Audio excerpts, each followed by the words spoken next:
L'amour est comme une fièvre, qui va et vient indépendamment de la volonté. La plupart d'entre nous aiment à se considérer comme raisonnablement logiques. Nous examinons les données disponibles, élaborons des jugements raisonnés et parvenons à des conclusions réfléchies qui résistent à un examen approfondi.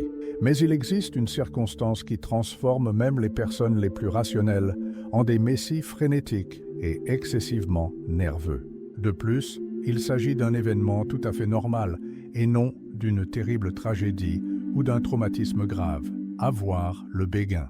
L'un des états mentaux les plus philosophiquement fascinants est le béguin, particulièrement fréquent chez les jeunes. La plupart d'entre nous en ont fait l'expérience et la plupart d'entre nous ont fait des choses assez embarrassantes à leur service. Il s'agit d'une étrange combinaison d'amour, de passion et de lubricité. Cependant, nous ne nous penchons presque jamais sur les raisons pour lesquelles les béguins peuvent nous saisir si fort, nous faire agir de manière erratique et surtout nous faire souffrir. Stendhal a examiné cette fusion particulière du désir et de la souffrance avec une grande vigueur dans son livre « De l'amour ». C'est pourquoi, afin de construire une philosophie libre du béguin, nous utiliserons ces idées ainsi que de nombreuses autres. Préparez-vous à découvrir pourquoi perdre un béguin est à la fois libérateur et incroyablement déconcertant, comment tomber amoureux d'une image imaginaire et le côté égoïste de la romance. Comme il s'agit d'un sujet très personnel, il est tout à fait acceptable que vous ne soyez pas d'accord avec ces observations.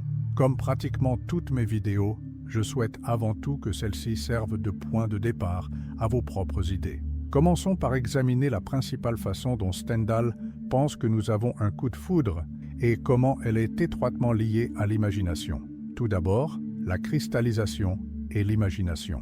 La capacité à fantasmer est l'un des aspects les plus passionnants de l'être humain. Nous pouvons commencer à jouer de manière imaginative dès notre plus jeune âge, en créant ces petits mondes à explorer et à apprécier, que ce soit seul ou en compagnie d'autres personnes.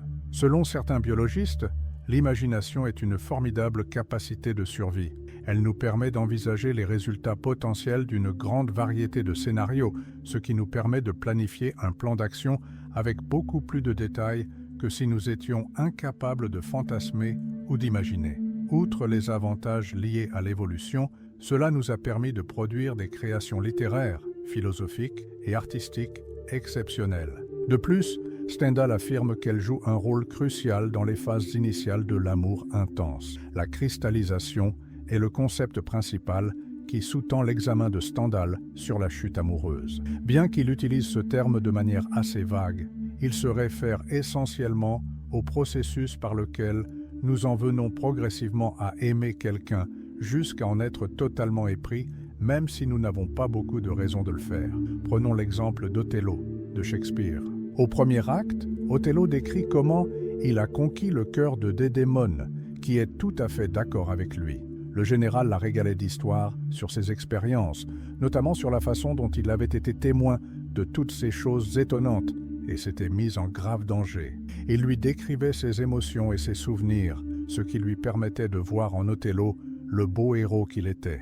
C'est à ce moment-là que le fantasme de Desdémone s'est emparé d'elle. Malgré la bravoure et la gentillesse apparente d'Othello, elle est captivée par les histoires qu'il lui raconte et les emporte dans ses pensées.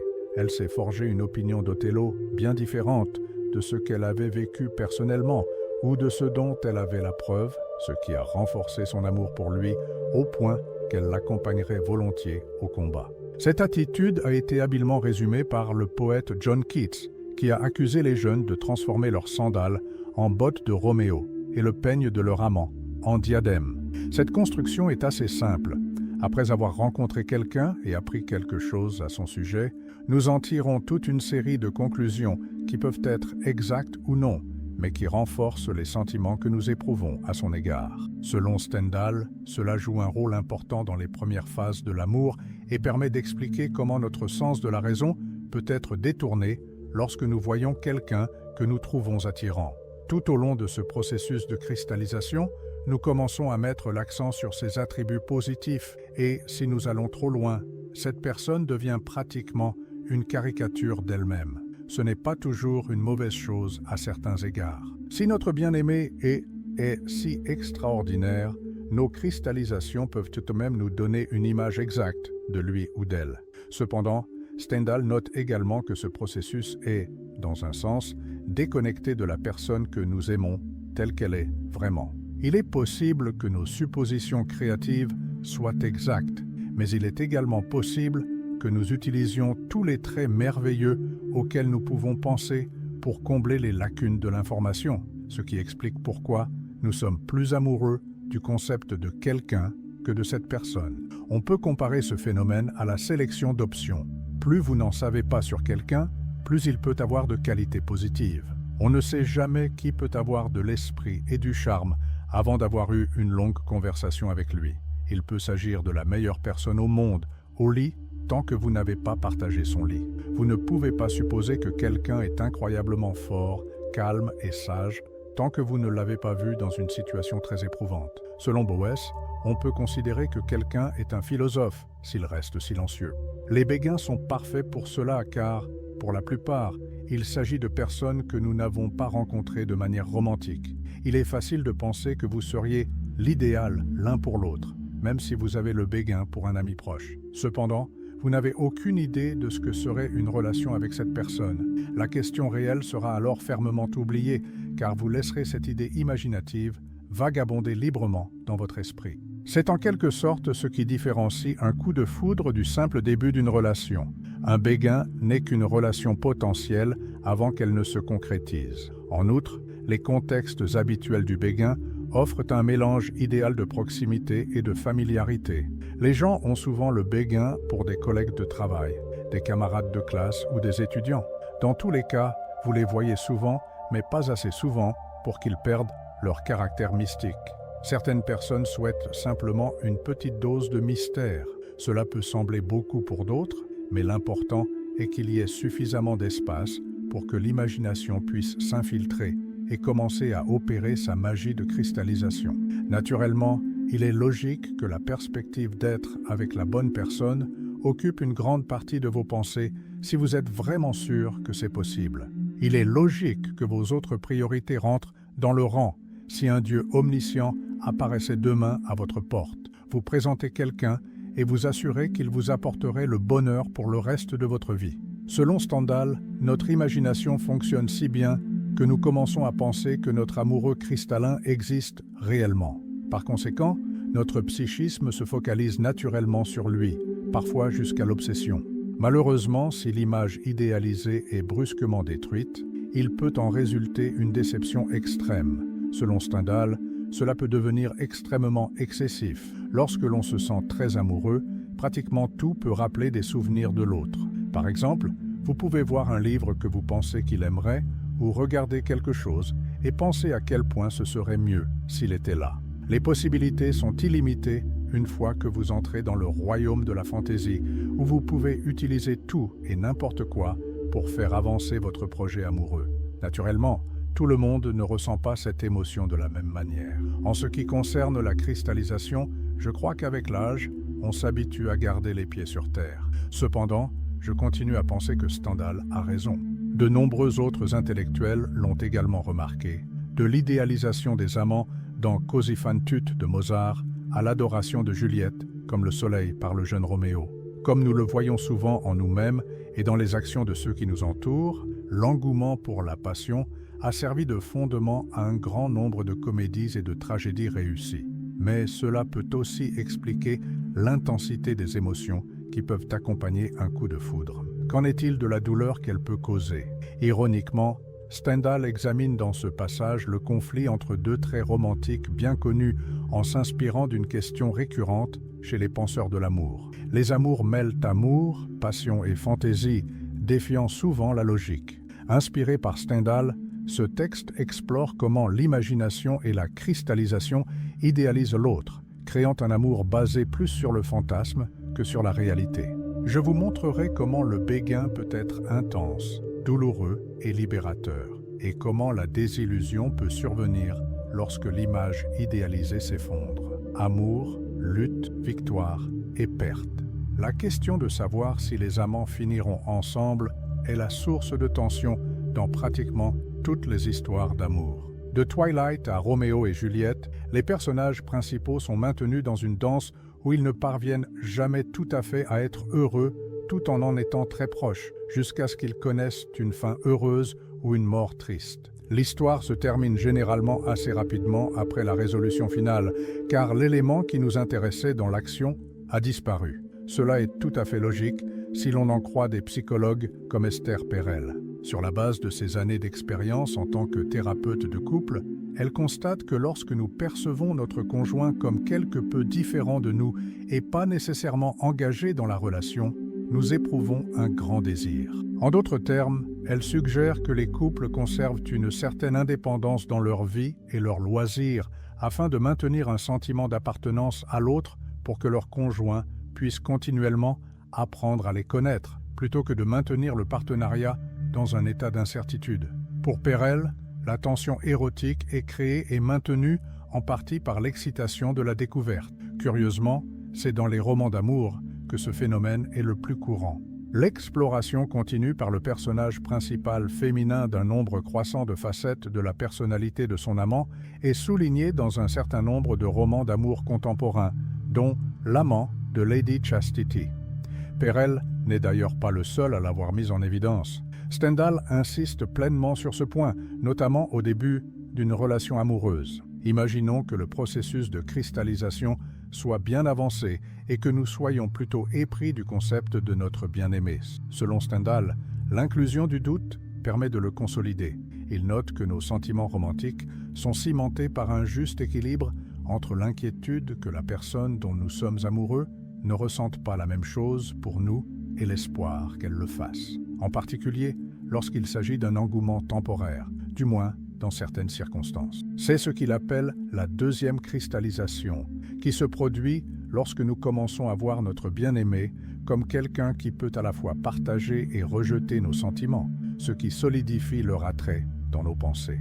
Stendhal estime qu'il s'agit là de la combinaison idéale pour accroître l'attachement et renforcer ainsi l'affection, surtout lorsqu'elle est associée à la propension humaine à désirer des choses que l'on pourrait ne pas être en mesure d'obtenir. Dans Les Frères Karamazov de Dostoïevski, le fait que Grushenka soit constamment hors de portée de Mitya, en plus de la beauté de son apparence et de ses traits de caractère, alimente l'amour qu'il lui porte. Stendhal lui-même raconte plusieurs histoires dans lesquelles des personnes sont enragées par leurs doutes tout en étant emportées par leurs propres espoirs. Il décrit comment il a été progressivement rendu fou par une personne dont la bien-aimée leur interdisait de lui rendre visite, à l'exception d'une fois tous les 15 jours. Il l'appréciait beaucoup plus en raison de la distance et de la crainte de la perdre, mais il était également captivé par la possibilité infime d'obtenir son approbation lors de ses rencontres bi-hebdomadaires. C'était l'équilibre idéal entre l'espoir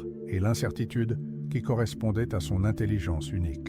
Il peut en aller différemment pour d'autres personnes, bien qu'il note également qu'il faut souvent très peu d'espoir pour que nous restions amoureux de quelqu'un avec qui nous n'avons aucune possibilité d'être. Stendhal est plutôt explicite sur les variations individuelles en jeu.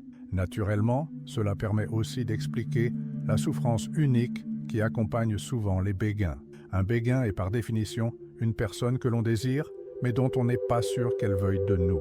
Cela en fait un état très susceptible d'osciller entre l'agacement et l'espoir. Comme le note Stendhal, cela peut faire de nous des détectives.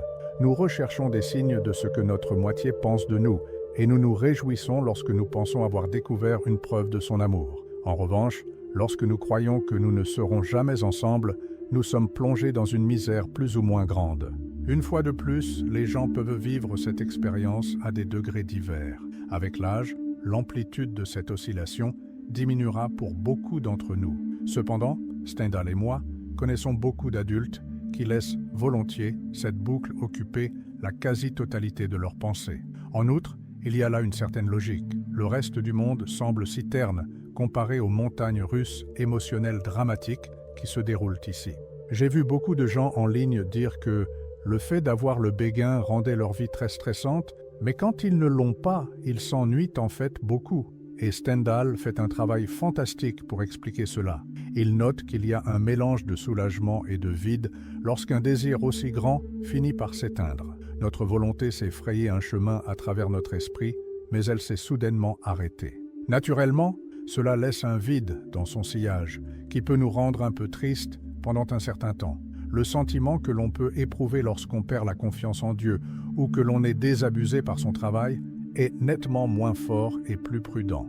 Une autre dynamique peu recommandable qui peut apparaître dans le développement des relations est clarifiée par le point de vue de Stendhal. Ces dernières années, l'expression « love bombing » a été utilisée pour décrire le fait qu'une personne prodigue à son bien-aimé des soins excessifs dans le but de renforcer ses aspirations à une relation d'amour et d'attention, puis retire cette attention amoureuse, laissant l'autre personne plaider pour qu'elle lui revienne, morceau par morceau. L'analyse de Stendhal explique en partie pourquoi cette situation est si bouleversante. Quelqu'un peut vivre pendant des mois, voire des années, sans que son espoir ne s'éteigne complètement à cause de la dévotion initiale exagérée. Ensuite, elle peut continuer à s'accrocher à la notion de relation qui existait depuis le début, même si elle se sent effrayée, nerveuse ou ignorée. Tout au long de la relation amoureuse, ils sont maintenus au bord du désespoir, et il est donc logique que cela leur cause une grande douleur. Selon Stendhal, il s'agit d'une forme excessive et malsaine de ce que nous nous infligeons souvent à nous-mêmes. Cela vaut vraiment la peine d'y réfléchir, en particulier lorsque nous sommes obsédés par un coup de foudre. Peut-être ne sommes-nous que des marionnettes qui se meuvent au gré des ficelles méticuleusement composées de l'incertitude et de l'espoir. La deuxième observation d'Esther Perel concernant l'infidélité va également dans ce sens. Il est fréquent que les choses ne se passent pas bien lorsqu'une personne quitte son partenaire pour celui ou celle qui l'a trompé. Selon Esther Perel, c'est parce que ce dernier était si attirant, car il se trouvait dans cet espace entre l'espoir et l'anxiété, et que lorsqu'il ne convenait plus à cette position, il était également mis à l'écart. En dehors de cette situation, dans nos propres petits béguins, nous pouvons nous demander si nous aimons vraiment cette personne et si nous ne sommes pas simplement tombés dans un cycle de haut et de bas émotionnels. Naturellement, la réponse variera en fonction des circonstances. Ceci étant dit, nous allons maintenant explorer certaines des facettes les moins innocentes d'un béguin, y compris la façon dont nous recherchons parfois l'attention de quelqu'un d'autre uniquement pour le bien de notre propre ego. Si vous vous reconnaissez dans ces réflexions sur l'impact émotionnel d'un coup de foudre, n'oubliez pas d'aimer la vidéo. J'aimerais savoir si vous pensez que les émotions d'un coup de foudre sont plus intenses en raison de l'idéalisation ou de l'incertitude. Ego, vanité et identité. Dès le début de son ouvrage, Stendhal distingue 4 catégories d'amour. Il existe d'autres types d'amour, l'amour vain, l'amour passionné, qui est le type d'admiration sincère que nous avons examiné jusqu'à présent, l'amour courtois, qui est une sorte de jeu formel, et l'amour physique, qui est uniquement axé sur le sexe. Je souhaite me concentrer sur ce dernier type d'amour dans cette section, car il met en lumière une raison très courante d'un coup de foudre que nous essayons souvent d'ignorer. Stendhal utilise le terme « vain amour » pour décrire notre propension à ressentir quelque chose pour quelqu'un en fonction de l'affection qu'il nous porte plutôt que de son identité ou de ses traits personnels. Imaginons par exemple que, comme moi, vous ayez été élevé comme un adolescent dégingandé, un peu maladroit, qui se sentait souvent un peu disgracieux. En vieillissant, vous pouvez rechercher l'affection des autres parce que vous pensez avoir besoin d'une preuve que vous n'êtes pas un être repoussant, mais plutôt acceptable et aimable. James Foshager, psychanalyste, décrit l'éducation de sa patiente Nathalie, qui a été très souvent rejetée parce qu'elle essayait d'aimer les gens. Ce rejet était particulièrement évident chez son père, qui ignorait souvent ses tentatives héroïques d'établir un lien. Ensuite, Foshager explique comment Nathalie a continué avec ténacité à chercher l'amour sous toutes ses formes, peut-être surtout sous la forme d'une confirmation qu'elle était une personne méritante et aimable. En effet, selon Foshager, nos quêtes d'amour sont étroitement liées à la perception que nous avons de nous-mêmes, et notre ego est souvent la motivation qui nous pousse à rechercher l'amour d'autrui. Sisyphus 55 examine un sujet connexe dans son propre film sur le coup de foudre, dont le lien figure dans la description. Il fait référence aux écrits de Jacques Lacan. Selon Lacan, le principal désir de nombreuses personnes dans une relation amoureuse est d'être désiré. Ils recherchent une personne qu'ils considèrent comme admirable pour refléter, accepter et valider une version idéalisée d'eux-mêmes. En d'autres termes, Ils adorent ce que l'amour de cette personne révélerait d'eux.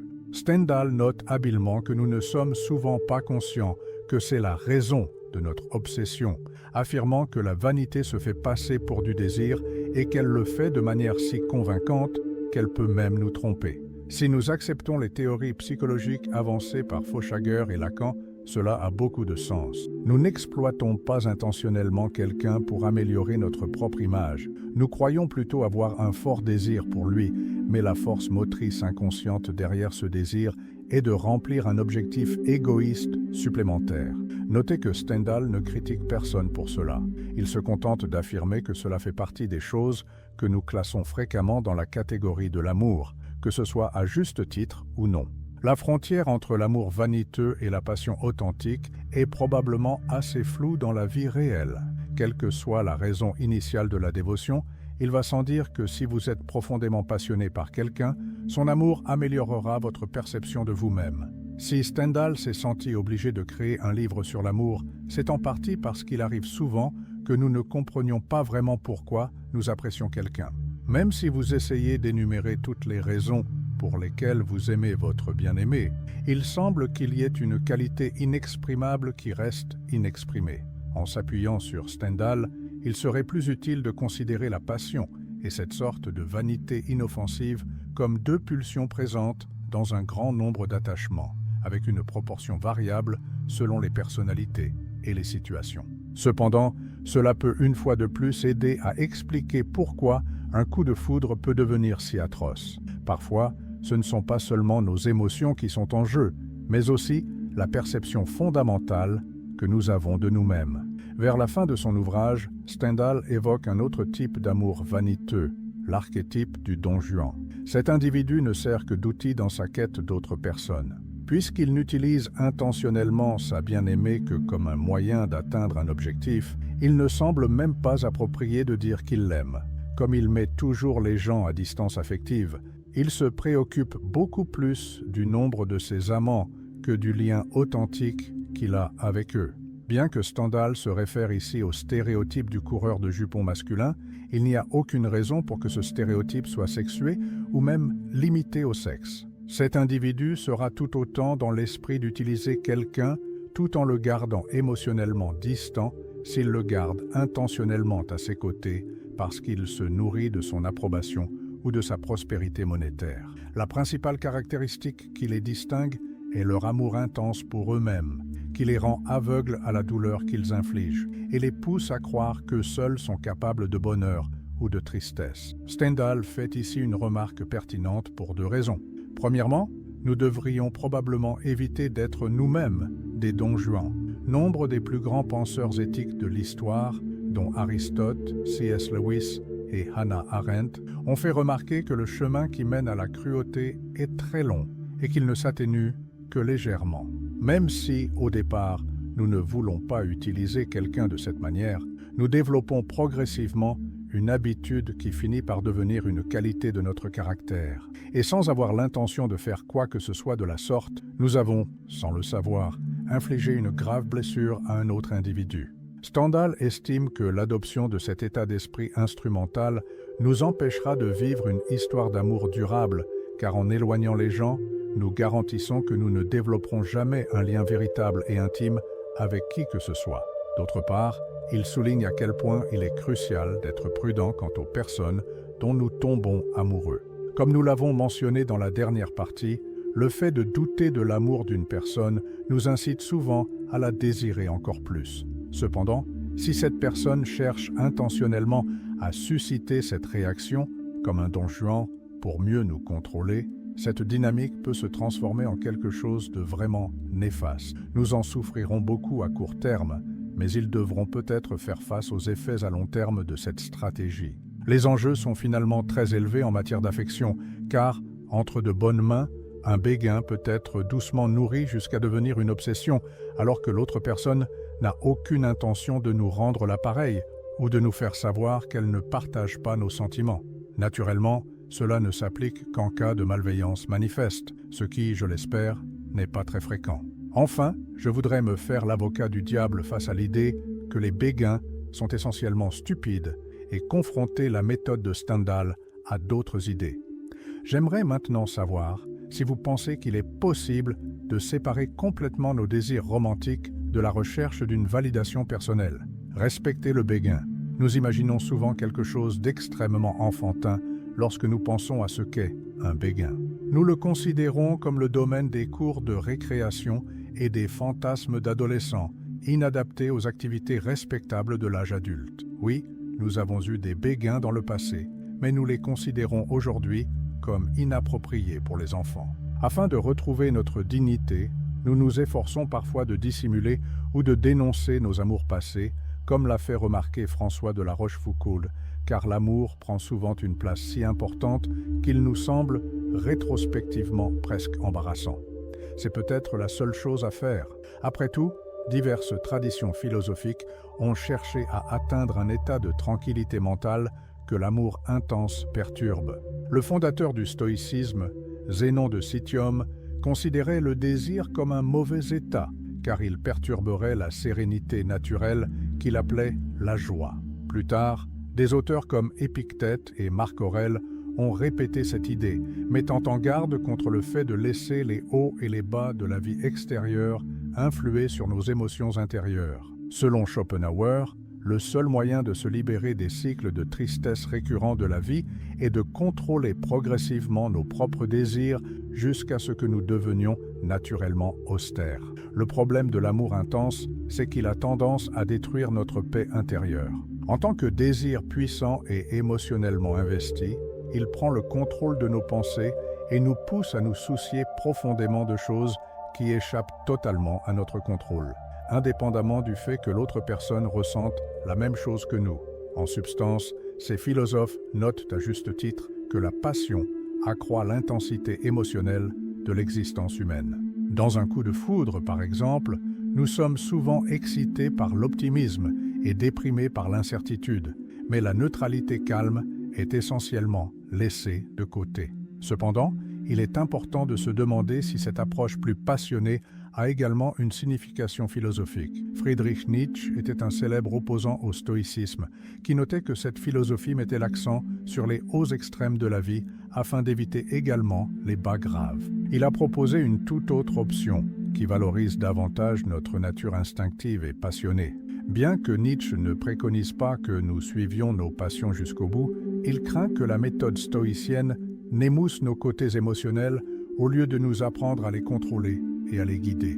L'un des traits de l'Übermensch de Zarathustra dans Ainsi parlait Zarathustra est sa joie dans sa propre misère. Au lieu d'essayer de réduire la gamme de leurs états émotionnels, ils donnent un but à leur souffrance, la rendant non seulement tolérable, mais aussi réjouissante. Bien qu'il s'agisse d'une idée quelque peu difficile et sévère à comprendre, un exemple courant de la même idée serait un parent qui non seulement sacrifie volontairement sa propre santé mentale pour ses enfants, mais qui aime aussi activement le faire. Nous pouvons également considérer l'homme absurde de Camus, qui, au lieu de fuir ses émotions, les utilise comme justification pour continuer malgré l'absurdité de l'existence. Dans le mythe de Sisyphe, il parle de personnes qui sont tellement consumées par leur volonté innée de vivre qu'elles ne cherchent pas à ce que le cosmos ait un but objectif. Malgré cela, ils vivent pleinement et sans regret, embrassant avec la même ferveur leurs joies et leurs peines. À certains égards, ces deux méthodes créent des composantes opposées dans une philosophie de vie que nous pouvons décider d'équilibrer. Le degré auquel nous limitons notre gamme d'émotions et privilégions le sang-froid à la ferveur déterminera également notre degré de stoïcisme dans ce sens du terme, et vice-versa. Le problème des béguins et de l'affection innée en général est que, si nous ne pouvons pas les empêcher complètement, ils nous fournissent au moins une excuse pour envisager d'autres options. L'une des principales idées de Stendhal est qu'une fois que la passion romantique s'installe, il est difficile de s'en défaire. Selon lui, la notion même d'arrêt de l'amour est ridicule lorsque vos croyances le sont validées à chaque seconde, jusqu'à ce que les mois passent et que l'amour devienne une seconde nature. Et il est facile de se sentir humilié dans de telles circonstances. Nous avons tendance à vilipender le fait de perdre le contrôle de quelque manière que ce soit et à valoriser le fait de rester calme sous la pression. Cependant, il y a des cas où il est très difficile de contrôler nos émotions, et l'amour intense en est un excellent exemple. Et dans ces circonstances, nous pourrions avoir besoin d'une philosophie qui nous apprenne à accepter et à donner de la dignité à cette émotion. C'est ce que Stendhal tente de faire tout au long du livre. Il nous rappelle que nos passions sont tout à fait naturelles et que, dans certaines situations, elles peuvent même nous rendre plus heureux plutôt que de s'en moquer. Cependant, il ne minimise pas les aspects négatifs de la passion et admet qu'ils peuvent entraîner une douleur atroce. Il nous regarde avec des yeux clairs et le fait sans nous juger. Il nous rappelle qu'il s'agit d'un aspect très important de l'être humain pour de nombreuses personnes. Il reconnaît les parties irrationnelles de l'esprit humain et va même jusqu'à les apprécier, plutôt que de se joindre aux cris de dérision selon lesquels une telle passion est essentiellement stupide. En fin de compte, ce type d'irrationalisme a fait un travail fantastique en garantissant la survie de notre espèce jusqu'à aujourd'hui. J'aime beaucoup l'œuvre de Stendhal parce qu'il propose un concept d'amour passionné qui reconnaît la valeur potentielle et la désirabilité de l'émotion humaine tout en admettant qu'il s'agit d'un compromis, plutôt que de la glorifier en ignorant tous ses inconvénients et en la transformant en quelque chose qu'elle n'est pas. Nous serons d'autant moins à l'aise que nous laisserons entrer la passion dans notre vie. Selon Stendhal, nous pouvons prendre cette décision avec un esprit ouvert et une compréhension complète de ses avantages et de ses inconvénients. Ce n'est donc pas nécessairement une décision stupide. C'est à nous de déterminer si nous sommes d'accord avec cet arrangement ou si nous préférerions échanger un peu de notre passion contre un peu plus de paix. En d'autres termes, selon Stendhal, un coup de foudre fait mal parce que ces éléments essentiels permettent à la fois les plus hauts niveaux de bonheur et les plus bas niveaux de désespoir. Bien que la recherche d'un équilibre soit très personnelle, la compréhension du conflit entre ces deux stratégies guidera notre prise de décision. Pour Stendhal, la passion est une énergie brillante et dangereuse avec laquelle chacun d'entre nous ferait bien de lutter, soit pour l'embrasser, soit pour la vaincre, plutôt qu'un problème à résoudre. Si ces réflexions sur les béguins et les béguines vous ont fait réfléchir d'une nouvelle manière, laissez un like. Cela permet à la chaîne d'atteindre plus de personnes et de continuer à vous proposer des contenus comme celui-ci. Et si vous partagiez cette vidéo avec quelqu'un qui s'y reconnaîtra? Maintenant, dites-moi, pensez-vous que la passion est plus une force à embrasser ou un défi à surmonter? J'aimerais avoir votre avis dans les commentaires.